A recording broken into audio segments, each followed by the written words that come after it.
Tonight, trouble is brewing on the North Shore with noise control.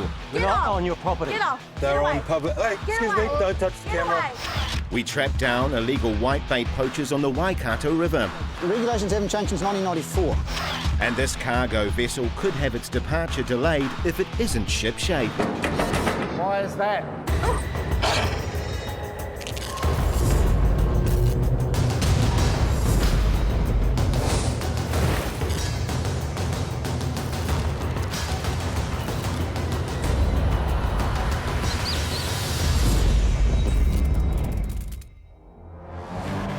It's Friday night and Auckland Council Noise Control Officer Mike Dennison has had to return to a party in Green Lane to seize the sound system after numerous complaints.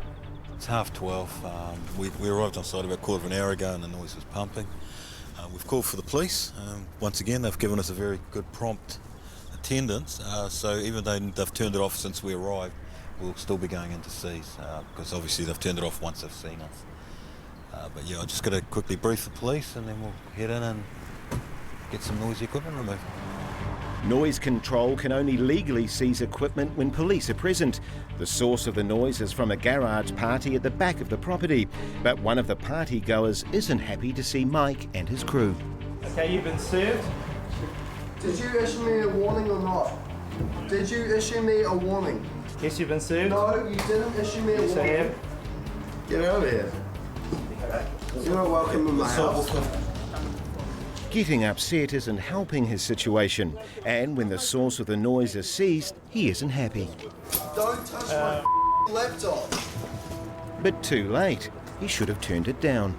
Okay, so basically what we've done is we've taken the subwoofer, the 3 speakers and the laptop that was powering the noise. Obviously he's not happy. In fact, he's so upset about losing the laptop that the party spills onto the street as he makes his demands, with the police still in attendance. Get that camera away from my house. Next, he pleads his case to the police. Why is my laptop being seized when I wasn't written a warning? No, you guys are the cops. You guys are the cops. But they aren't impressed. All right, this is your warning, mate. Go on side. You're locked up for behaviour. Bringing this argument out onto the street could end up badly for this young man. That's your warning. You're going to get locked up. Luckily for him, a mate realises the seriousness of the situation and drags him back to what is now a very quiet house. In Auckland, Maritime New Zealand's Inspector Tim Coleman is about to go on board the Turago. Weighing 67,000 tonnes, it's one of the largest ships docked in Auckland's harbour. Today it's due its 6-month safety inspection. We'll be doing everything from the bridge down to the bottom of the engine room, from the bow to the stern. The ship could fail the safety inspection on anything from a dirty kitchen to a faulty engine. If it is really serious, Tim will detain the ship, costing its owners thousands of dollars. That's the last thing the captain wants. Yeah, that will cost a lot to be detained. So we do whatever we can to avoid any delay. The best way to avoid a detention is to let Tim know right away if there is anything wrong with the ship. Right. Anything I should know about beforehand? Everything works as far as you're concerned? Yes, works very good.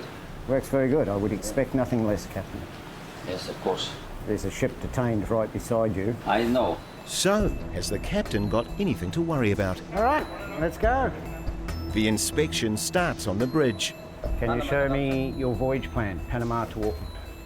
Now, one of the things we monitor here with this is on this chart is a marine reserve just north of here, which is the Poor Knights Islands. Ships are not allowed anywhere in there.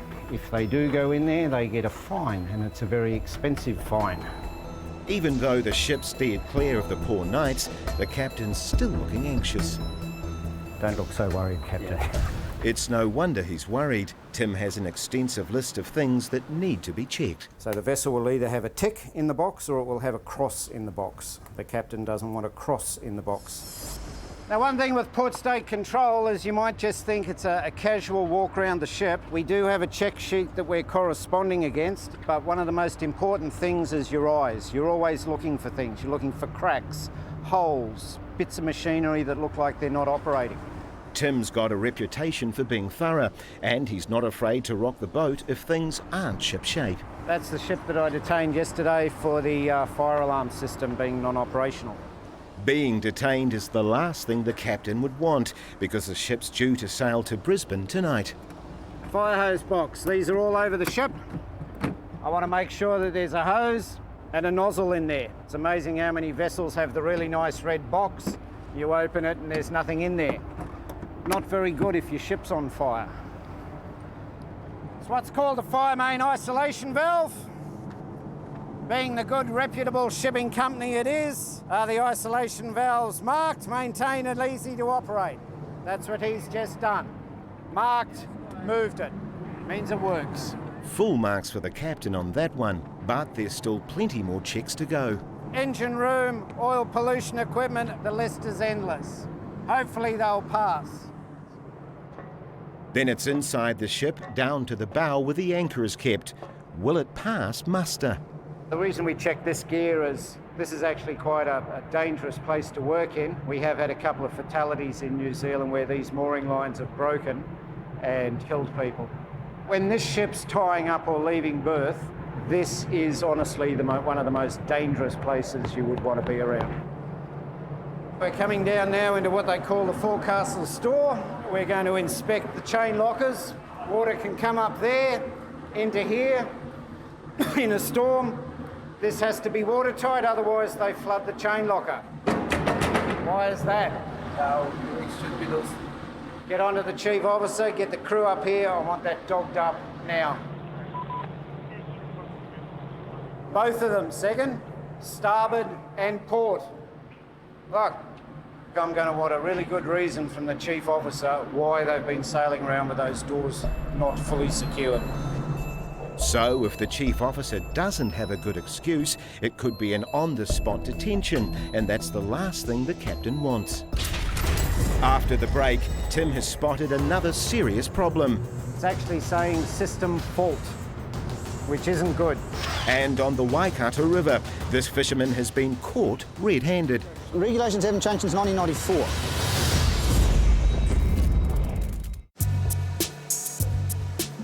It's whitebaiting season on the Waikato River, and fishermen are out to catch this favourite delicacy. Department of Conservation River Inspector Chris Annandale and Eric Penny are off today to check no one's taking advantage of the river's rich pickings. In the past, Chris has caught fishermen with illegal catches worth thousands of dollars. Dollars the taxman would be interested in. People have been known to make $30,000 a season off the river. So they're quite prepared to bend the rules. Our job is to slow them down a little bit and make them fish to the regulations. Chris and Eric will be checking the size of people's nets and that they're not leaving them unattended. It's important these controls are kept in place to ensure whitebait numbers don't decline. First up, they pay a visit to an old-timer. We're checking the equipment that it is compliant. The size of around the front of the mouth of the net has got to be a set size, which this one's well under the legal limit, and this is all well and compliant. Wish everybody fished like this. Whitebait in itself is a very expensive table fish, probably the most expensive in New Zealand at the present point in time, running at $115 a kilo. So a lot of people like this gentleman here fish just for the table, but there are a lot that fish to sell, and those that fish to sell are generally the ones that will sort of stretch the rules a little bit, because every extra kilo of bait they get in their bucket is extra dollars in their wallet. Eric also has to keep an eye on the state of various structures people erect along the river, such as this jetty, which was illegally screened to poach whitebait. Last time we stopped in to remove this, it was permanently set in the water. So we took it out, stapled it up, left them a note to remove their fishing gear.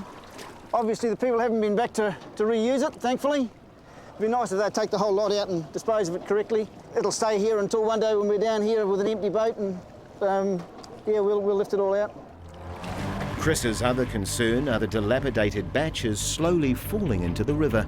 Quite a few of the batches on the river are starting to collapse into the river. It's a major problem. It's going to need a major clean-up. I guess the plan will be to try and find the owners and get them to remove it at their cost. Unfortunately, when you start asking questions, no one's going to take ownership for it. So I guess the ratepayers will wind up wearing the cost of the removal. Even worse is what's inside the batches. All of these batches along here, they'll all have a toilet in them somewhere. And there's only one place it can go because there's nowhere you can put a septic tank. They're all on islands that flood. We're just stopping in here to check the toilet structure on this batch here.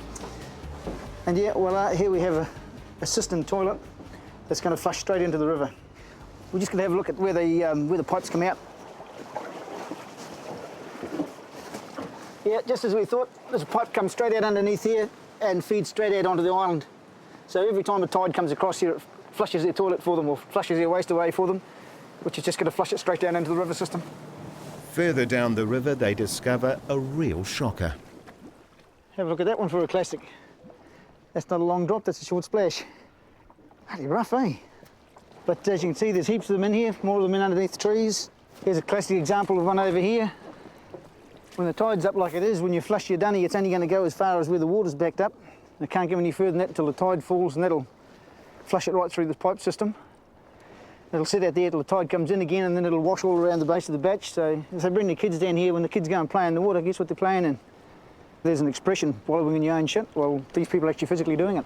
It's the local council's responsibility to do something about these unpermitted toilets. Chris and Eric hope the sooner it's cleared up, the better. Unbelievable. And we wonder why our river is sick. Maritime New Zealand Inspector Tim Coleman is carrying out a safety inspection on one of the largest cargo carriers docked in Auckland's harbour. If there's anything seriously wrong, he'll have to detain the ship, and that could cost the shipping company a lot of money. So far, he's discovered a problem with the chain lockers, which weren't bolted up properly. This can cause the ship to flood. If the captain doesn't have a good excuse, then the Tarago won't be sailing tonight.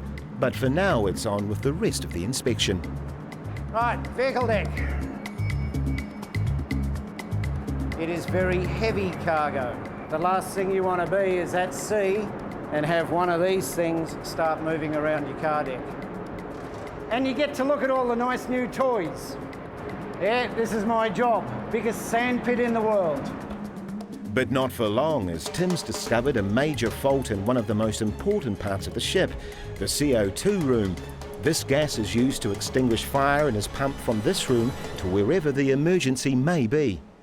What we got here, 2 CO2 cylinders, big cylinders. We've actually called the electrician up because there's an alarm going off on one of them, which is a big no-no. It's actually saying system fault, which isn't good. This is honestly one of the most important pieces of equipment on the ship. The last place you want to have a fire on a ship is an engine room. It is full of heavy fuel oil, diesel oil, vapours. Not a pretty place to be if you have a fire. The time pressure's on, so while he's waiting for the electrician to turn up, he checks the kitchen. We're just going to look at these freezer rooms, make sure they're all in good condition, test a locked-in alarm. These rooms get very, very cold. The last thing you want to do is get locked in there because you'll die. Okay, so they have an alarm in there that warns people that they're locked in and somebody can come down and hopefully rescue you. Aren't they, Cookie? That's right. That's right. Where's the meat room? Can you test the locked-in alarm for us, Cookie?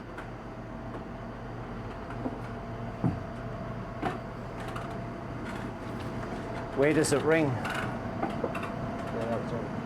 Outside where? On the bridge. Only. So what happens if nobody's on the bridge? Nobody is on the bridge. It's good in the engine room also. Engine room? Okay. So what we'll do is when we get down the engine room, they'll have a computer monitoring system. We will check that this alarm has gone off, because one of the things is normally you would hear a bell. We can't hear this bell. That's me doing it. Do I have to show you how to use your locked-in alarm? Right, so you heard the bell. Learn how to use your alarm, Cookie. Now for Tim's favourite part of the ship, the engine room. Well, as you can see, first impressions count. Looking pretty damn clean. Cleanliness is a priority. If you have oil leaks, fuel leaks, they then become a fire hazard, a major fire hazard. If you have a look at that, that's absolutely spotless. Speaking of fire hazards, what's happened to the problems in the CO2 room? So the electrician's just rolled up. and he's pressed the reset button. The reason the system fault was up was due to the simulation blackout test. It seems like it was a false alarm, but the chief officer has still got to have a good excuse as to why he put the ship at risk of flooding by not having his chain lockers done up properly. When we're down in the forecastle, the chain locker doors weren't secured. Okay. Okay, you got any reason? What was all that about? No, they have washed it, and I guess it hasn't been properly secured after, so, but now it's done, so. Okay, so both the port side and the starboard side are now secured? Yes. I'm trusting you to do it, no deficiencies? Yep. Thank you very much. It's actually a well-run ship. Yep, thank you. All right. So the captain can relax. The Tarago has passed its port state inspection and will be sailing to Brisbane tonight. After the break, who does this whitebait net belong to? And on the North Shore, a noisy party goes wild. They're not on your property. Get off. They're on public. Hey, excuse me, don't touch the camera. Away.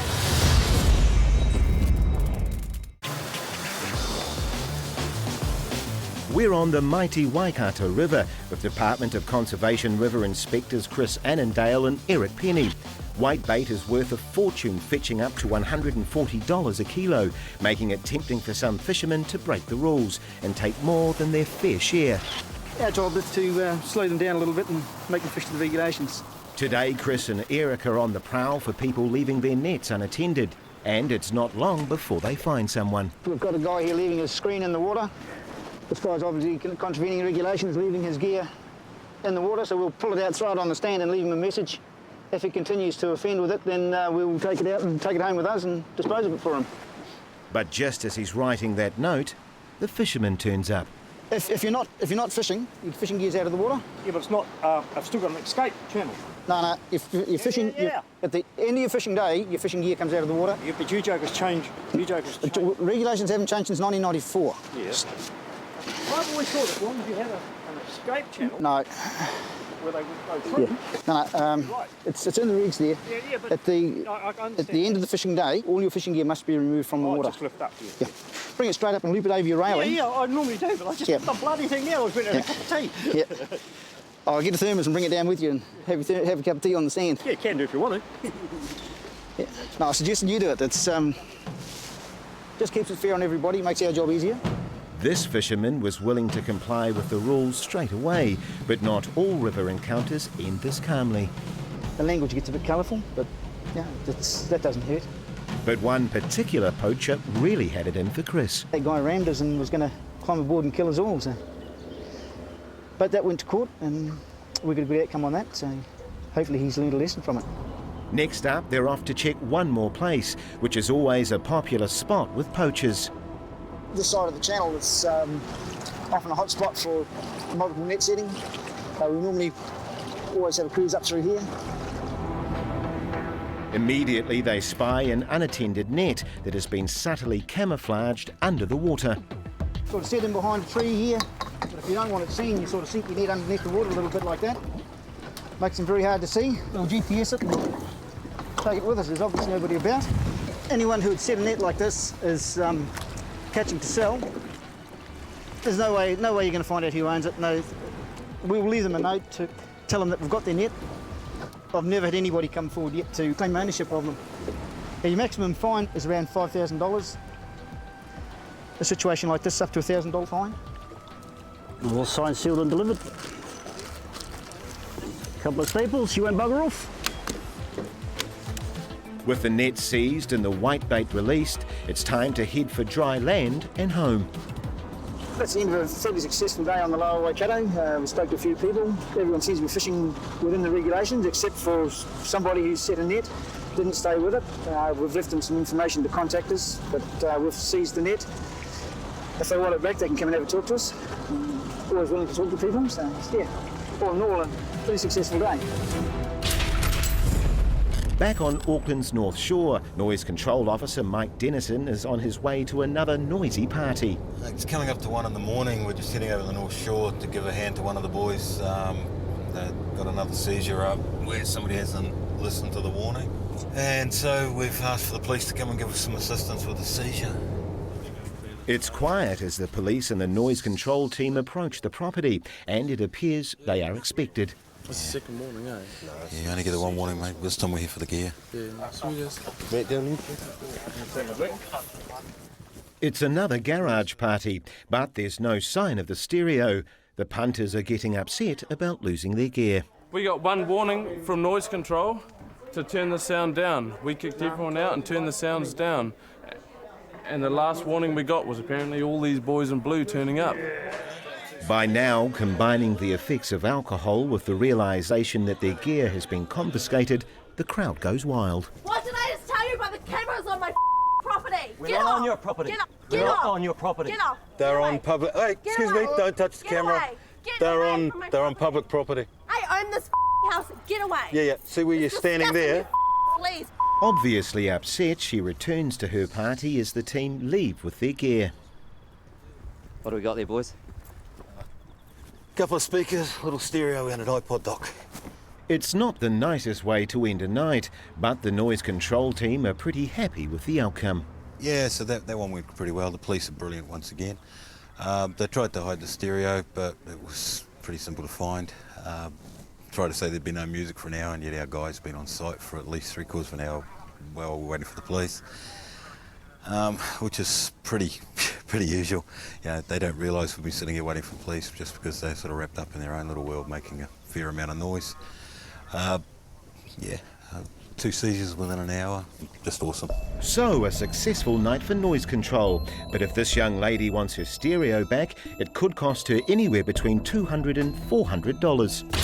Next week on Inspectors, life on board the Rena, one of the most dangerous workplace environments in New Zealand. When this thing tore apart, everything just went everywhere. So it's just twisted, jagged steel. Also, mouse droppings in amongst the cutlery at a local dairy. I really don't want it jumping out on me either. And the angry local who wants to protect freedom campers from getting hefty fines. So I suggest you get in your vehicle and get out of here real quick.